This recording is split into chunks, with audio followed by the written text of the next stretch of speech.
Hey horror fans, welcome back to Room 237, coming to you with kind of a random review. And I don't remember what I watched. Oh, Killer Clowns from Outer Space. I just figured why not watch this again because I bought this when it first came out. It's back when I was drinking and I never finished it. I was always too drunk or I passed out. If I did finish it, I never remembered a damn thing, so I figured why not rewatch it. That is Eli Roth, 2014 film, Clown.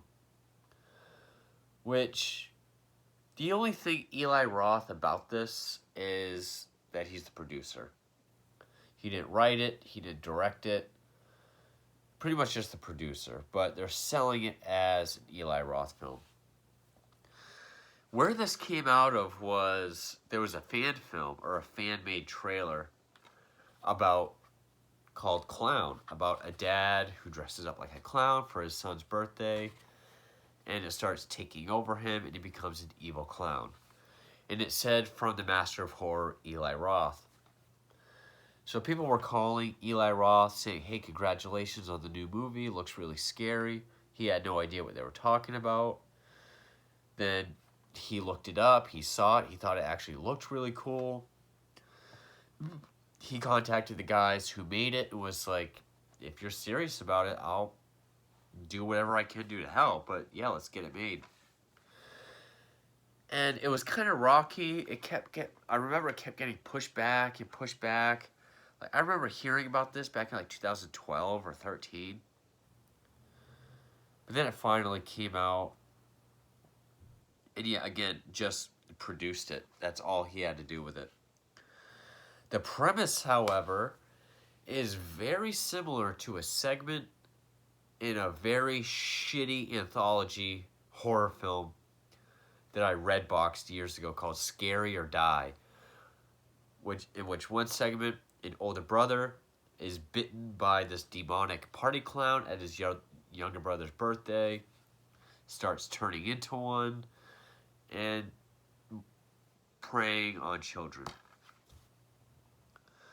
This one's kind of similar, but it brings in elements of possession as well.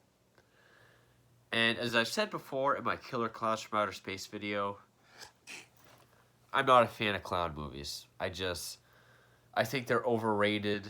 I think, it's kind of cheap. I understand, people do have a genuine fear and phobia of clowns. But I just feel like clown movies are so overrated. Like, you put a clown in anything, it's automatically scariest movie of the year. That one reason why I think Stephen King's It is so overrated. I mean, I liked the first one when I was a kid, but that's it. And after a while, I just got tired of hearing about it and how scary and how creepy and freaky it is. I will say, Killer Clowns from Outer Space, very fun, imaginative movie. They do as much as they can with the clown idea.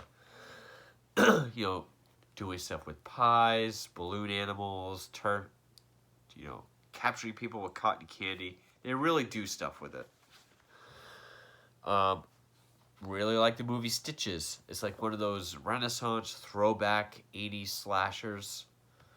Which, granted, he's undead, he has powers, but that movie's really fun as well. Kind of a horror comedy. And I could say this film was okay. Nothing great or awesome, but nothing really terrible or bad. I could say it was decent. And actually, I always thought it was one that showed his teeth, but I'm guessing it was this poster that was banned in Italy for being too scary.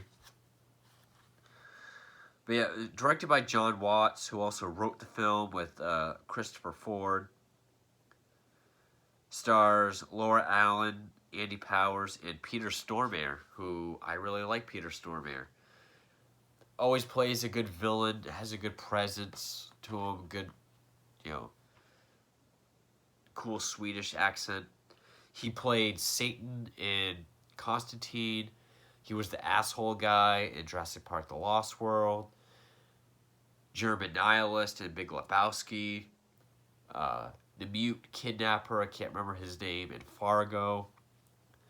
He was the psychologist in the slasher game Until Dawn. So he's been in a lot of things, and he's in this. But, so this dad, he's like a real estate guy. It's his son's birthday. The clown, bailed, didn't show up. He's at one of his open houses, and he finds this chest with the clown suit. He decides to put it on. And since then, he can't take it off. And I mean, this movie jumps right into it. I mean, within the first 10 minutes, they've already done the birthday party and him trying to take it off. And at first, it's kind of like a Santa Claus type thing with Tim Allen. Like where he's trying to go to work and trying to do things normally, despite having like a rainbow wig, a bandage on his nose from cutting the red nose off. The clown suit, which kind of is like an ancient clown suit, kind of like the newer It movie. It's like he can't take it off, like it's part of his skin, like he's cut himself trying to take it off. And just as the film goes on, it starts to take over him more and more. Like, even like the skin color of the makeup starts to become his regular skin color. He starts to prey on children.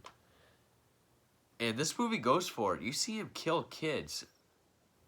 It's off screen and implied, but there's a bunch of fucking blood. Sort of a mix of CGI and practical effects. Kind of hit and miss. Like his son, he's bullied at school, and he goes after this one bully at his house. This other kid, random kid, he gets killed in like the playhouse tunnels at, I think, the mall or some like Chuck E. Cheese type place. Peter Stormare is the guy who, I don't know if he wore it or his brother or his dad wore it, but he always says the only way to get it off is to cut the head off, get rid of the demon, which he tries to do. So, like, he tries to cut his head off, but he gets away. For a while, because he goes away, that's when he starts killing kids. And then the wife, he comes home, makes her chain him up in the basement. But he calls his son down, his son lets him go. And, he gets these, like, forked, razor-sharp teeth. Eyes start to go black. He starts changing a lot. His voice will get deep and almost like a harmonizer, kind of demonic. And basically, he needs 5 children. If he gets 5 children, I watched this a few days ago. It is kind of forgettable. So I'm trying to remember, but yeah. Supposedly, if you get 5 kids, the demon will be satisfied and he can take it off.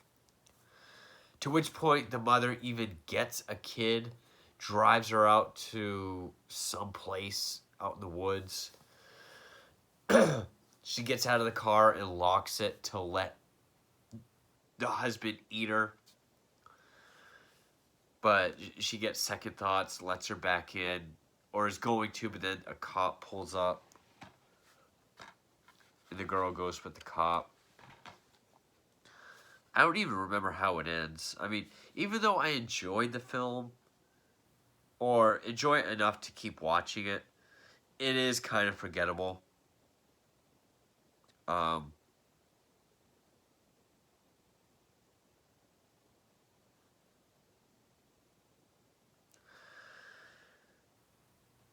She goes back to her house, which is where her her father is, and he knows like some deaths have been happening. He's willing to cover it up.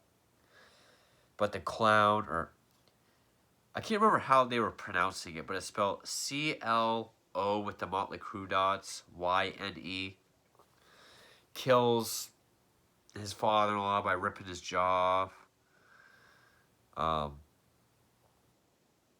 She's pregnant again, and he tries to get the unborn baby out.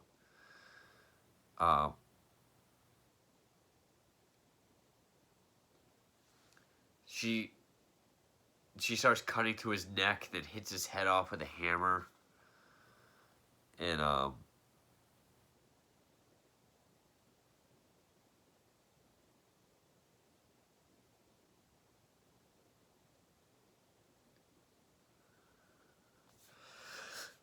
And then that's when everything. And the look of the final form demon clown, it's almost kind of shaped like a killer clown from outer space. It's like this narrow kind of jaw, thick cheekbones, X's for eyes.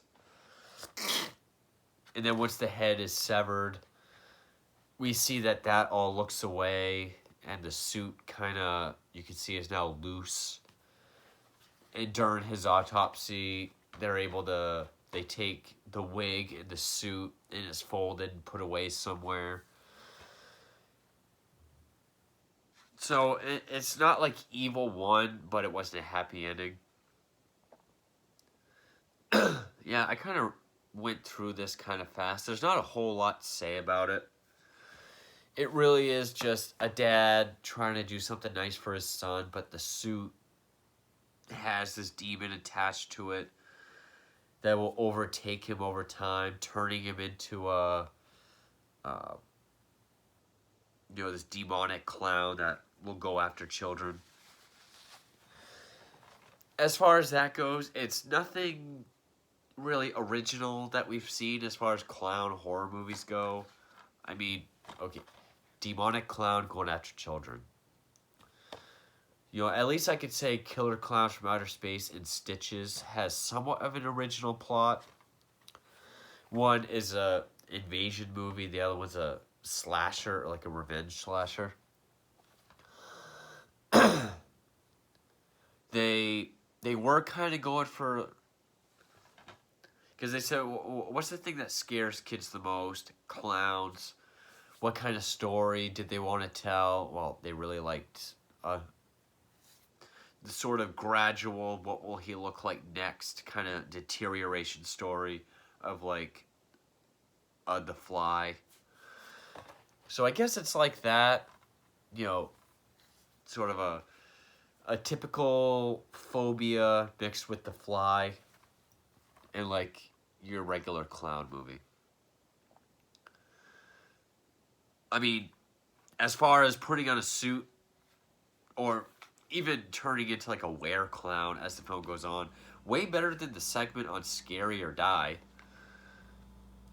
I mean, the fact that he saw a fake trailer that someone just made for fun, said from Eli Roth, and then he decided to become a part of it, but only as the producer.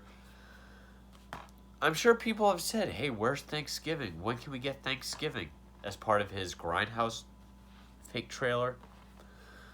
I would have loved to see a Thanksgiving slasher directed by Eli Roth more than a demonic were-clown possession movie that he only produced.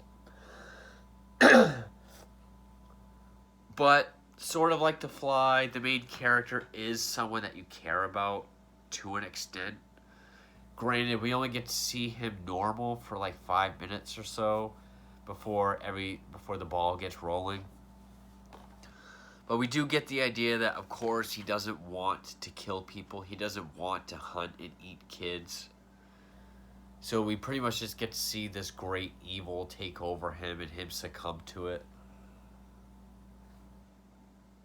And, the wife having to come to terms with either helping him or stop him in front of their son, who really looks up to his dad.